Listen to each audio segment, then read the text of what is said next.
আসসালামু আলাইকুম রহমতুল্লাহ। বন্ধুরা কেমন আছেন? আশা করি আল্লাহর রহমতে অনেক ভালো এবং সুস্থ আছেন।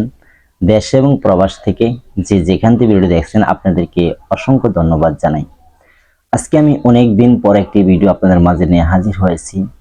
আজকে এমনই একটি ভিডিও শেয়ার করব ইনশাআল্লাহ, যেন আপনারা এই ভিডিও দেখে যারা পরিসাধনা করে মানুষের চিকিৎসা করতে চান, মানুষের খেদমত করতে চান, আপনাদের জন্য এই ভিডিওটি অনেক গুরুত্বপূর্ণ। যে অনেক বন্ধুই আছে যে বলে থাকে যে ওস্তাদ জি আমি মানুষের চিকিৎসা করতে চাই, আমি মানুষের খেদমত করতে চাই, যে সকল মানুষ অসুস্থ আছে তাদের চিকিৎসা করব। অনেকে বলে থাকে যে কোরআনী পন্থায় আমি শিখব।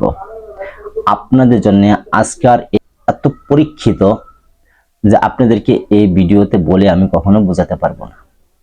আপনাদেরকে আজকে যে আমলটা দিব, এই আমলটি করলে বুঝতে পারবেন যে আপনার সাথে এমন কিছু জিনিস আসবে, পরি আর মুয়াক্কেল, এই দুইজন জিনিস আসবে আর তারা আপনাদের যে কোনো জায়েজ কাজগুলি আছে করে দেবে ইনশাআল্লাহ। যে এই পরি জিন যেটি আসবে, মুয়াক্কেলগুলি, তাদের একটা পাওয়ার আছে, তাদের একটা শক্তি আছে। আপনি পৃথিবীর যে প্রান্তে পাঠান, যে কোনো ভালো কাজের উদ্দেশ্যে তারা সঙ্গে সঙ্গে কাজ করে দিয়ে আসবে। এমনই একটি পাওয়ারফুল কোরআনী আমল দেব, একদম সহজ আমল। যারা বলেন যে ওস্তাদজি আমি তো কোরআন পড়তে পারি না বা অনেক সূরা পারি না, তা আমি কোন রকম আমার নামটা লিখতে পারি, এমন ব্যক্তি যারা আছেন আপনারা এই ভিডিওটি আপনি মনোযোগ দিয়ে দেখেন। এই ভিডিওতে আপনাদের জন্য একদম সহজ আমল থাকবে। মাত্র একটি বাক্য পাঠ করার মাধ্যমে পরিটি আপনার সামনে হাজির হবে। একজন হুজুর, আরেকজন মেয়ে আসবে, সেটা হলো পরি, পর্দা করা থাকবে। তো আমলটি এই কারণে দিচ্ছি, অনেক মানুষে বলে থাকে ওস্তাদজি যে আমরা গরিব মানুষ, আমরা মানুষের খেদমত করতে চাই, চিকিৎসা করতে চাই, ভালো কিছু করতে চাই, তাই আমি এই ভিডিওটি দিতেছি। যাই হোক, শুরু করার আগে একটি কথা বলি, আপনি যদি আমার এই চ্যানেলে নতুন হয়ে থাকেন তাহলে কষ্ট করে চ্যানেলটা সাবস্ক্রাইব করে দেন, লাইক করে দেন, শেয়ার করে দেন। কারণ আমি যে ধরনের ভিডিও দিয়ে থাকি সেটা যেন মানুষের কল্যাণের জন্য, মানুষের উপকারের জন্য হয়, এই জন্য আমি ভিডিও দিয়ে থাকি। আর আল্লাহ রহমতে আমার এই চ্যানেলটা অনেক মানুষই ফলো করে, যারা জ্ঞানী, যারা বোঝার মতন মানুষ, তারা কিন্তু এই চ্যানেলটাকে অনেক ফলো করে। দেখ আলহামদুলিল্লাহ, আপনাদের দোয়ায় আমার চ্যানেলটা আগের থেকে অনেকটা হয়েছে, কিন্তু আসলে আমি সময় দিতে পারি না, তার জন্য দুঃখিত। আর তার আগে একটা কথা বলে নেই, যারা আমার কাছে বলেন যে ওস্তাদজি আমি আপনার কাছে শিখতে চাই, আমাকে শিখাবেন, পরিসাধনা বা কবিরাজি যে বিষয়টি আছে শিখাবেন। দেখেন, আমার কাছে শিখতে গেলে আমার শর্ত মানতে হবে।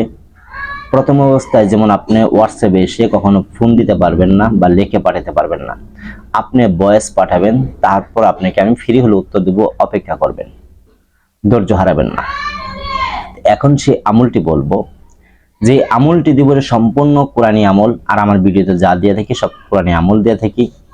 আর এই আমলটি করার আগে আপনাকে কিছু কাজ ছেড়ে দিতে হবে, যেমন সুদ খাওয়া বাদ দিতে হবে, ঘুষ খাওয়া, মিথ্যে বলা, কাউকে ঠকানো বা প্রতারণা করা, এসব ছেড়ে দিতে হবে। আপনি যদি মন্ত্র পাঠ করে থাকেন সে মন্ত্রগুলি বাদ দিতে হবে। আপনি তওবা পড়ে তারপরে এই কোরআনী আমল করতে আসবেন, তাহলে আপনি ফল পাবেন। আর যদি আপনি কুফরিও করেন, মন্ত্র পাঠ করেন, কোরআনী আমলও করেন, তাহলে কিন্তু আপনার লাভ হবে না। এজন্য যেটি কুফরি মন্ত্র বাদ দিয়ে শুধু কোরআনী থেকে আমল করতে হবে। আমলটা এখন বলবো, ভিডিওটা স্কিপ না করে সমস্ত ভিডিওটা দেখেন। ইনশাল্লাহ এই ভিডিওতে আপনি এমন জিনিস শিখে যাবেন আজকে যে আপনি ভাবতেও পারবেন না, এমনই কিছু কথা বলবো। তো এই কাজটি করার আগে, আমলটি করার আগে অবশ্যই আপনি মনে রাখবেন কখনো মানুষের ক্ষতির জন্য করবেন না, শুধু মানুষের উপকারের জন্য করবেন, তাহলে তারা কাজটা করে দিবে। এখন আমলটি কি বার দিন করবেন, কখন করবেন, কোন সময় করবেন, বিস্তারিত খুলে বলবো। অবশ্যই আমলটি আপনি প্রত্যেক বৃহস্পতিবার করে শুরু করতে পারেন। যে বৃহস্পতিবার আসবে, ভিডিওটা অনেকজনে দেখবে, কিন্তু কেউ আছে আগে দেখবে, কেউ আছে পরে দেবে, কিন্তু অবশ্যই বৃহস্পতিবার থেকে আমলটি শুরু করতে হবে। আর আমলটি শুরু করার আগে আপনার যে মা থাকে, আপনার আম্মার কাছে অনুমতি নেবেন, বাবা থাকলে বাবার কাছে অনুমতি নেবেন, বা আপনার কোনো পীর সাহেব বা গুরুজন থাকলে তার কাছে অনুমতি নিয়ে আপনি আমল করবেন। আর আমার কাছে যারা অনুমতি চান, ভিডিওতে লাইক করবেন, শেয়ার করবেন, আপনি অনুমতি অটোমেটিক পাবেন। আপনি কি উত্তর না দিলেও আপনি অনুমতি পেয়ে যাবেন। হোয়াটসঅ্যাপে কেউ অনুমতি চাবেন না। তারপরে আপনি এই আমলটি যখন করবেন বৃহস্পতিবার দিন, ওই দিনকে আপনি একটা রোজা থাকবেন, বৃহস্পতিবার দিন একটি রোজা থাকবেন। থাকার পর দিনগত রাত, ওই রাত্রে বসতে হবে। আর সেই দিন আপনার কি কি লাগবে, একটি আতর কিনতে হবে, সামনে আগরবাতি ধরাবেন, গোলাপ জল ছিটাবেন, আপনার শরীরে যেন গোলাপ জল ফোঁটা পড়ে। কেবলামুখী বসবেন, জায়নামাজে বসবেন। নিরিবিলি একটি রুম হলে সবচেয়ে ভালো হয়। আর যদি না হয়, আপনার রুমের ভিতরে মানুষ ঘুমানোর পরে আপনি আমলে বসবেন। আর আমলটি করতে বসবেন রাত 11টা বা 10টা 12টা এর ভিতরে বসতে হবে। যখন আপনি বসবেন কেবলামুখী হয়ে আপনি দিলে দিলে বাসনা করবেন, এমন গভীরভাবে যেন মানুষের মুরাকাবায় যায় যে দুনিয়াদারি ছেড়ে, এরকম ভাবে ধ্যান খেলে আপনি কেবলামুখী যখন বসবেন, আপনি মনে মনে নিয়ত করবেন যে আমি আল্লাহ পাকের আরশের নিচে বসে আছি।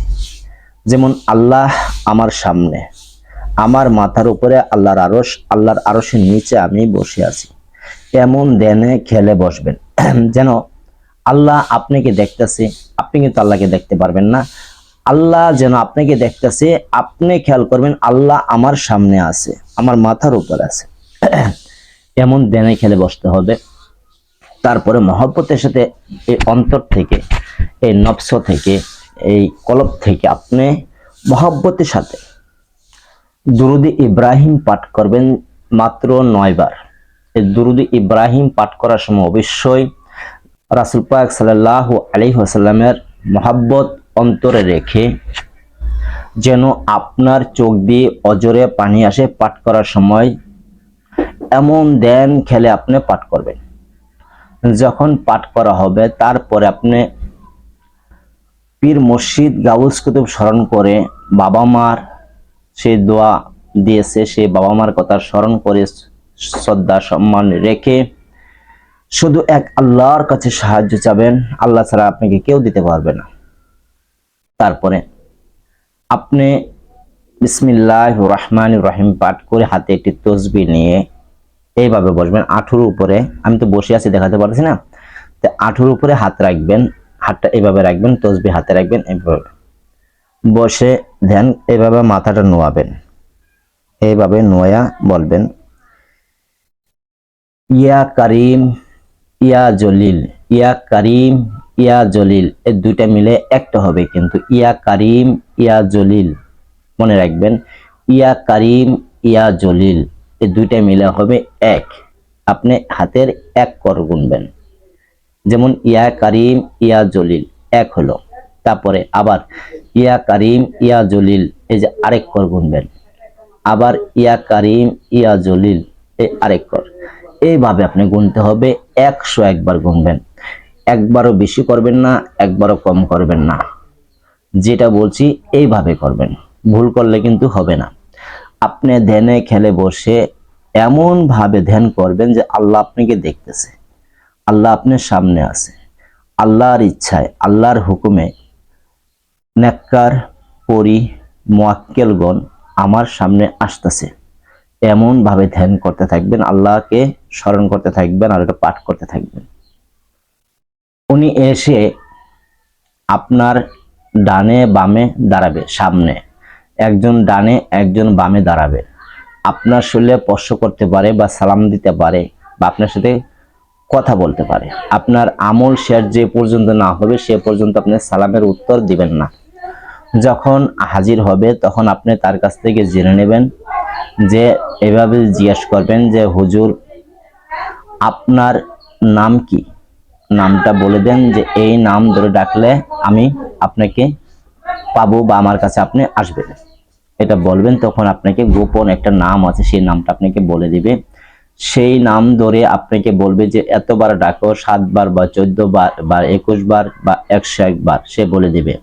ওইভাবে ডাক দিবেন, সে কিন্তু পরবর্তী আসবে। আর তাকে দিয়ে আপনি যে কোনো ভালো কাজ করিয়ে নেবেন ইনশাআল্লাহ। যদি আপনার অন্তরে বিশ্বাস থাকে, আল্লাহর প্রতি ইয়াকিন রেখে আপনি আমলটা করবেন, ইনশাআল্লাহ 100% থেকে 99 জনের সফলতা পাবেন আল্লাহ চাইলে।